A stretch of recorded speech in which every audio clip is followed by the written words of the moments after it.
Are you looking for water heater removal in Tampa? If you're like most people, you probably don't think much about your water heater until it stops working.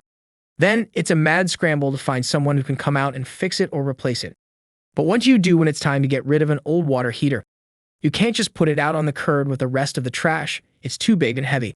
And you definitely don't want to leave it sitting in your garage or basement taking up space.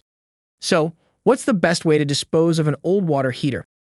The easiest way is to hire a company that specializes in water heater removal.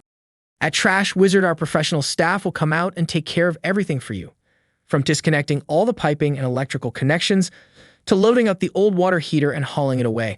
And best of all, we'll recycle and properly dispose of the old water heater so you don't have to worry about it ending up in a landfill.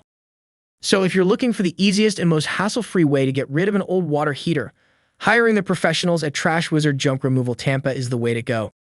If you have any questions, feel free to contact us directly. Thanks for watching and have a great day.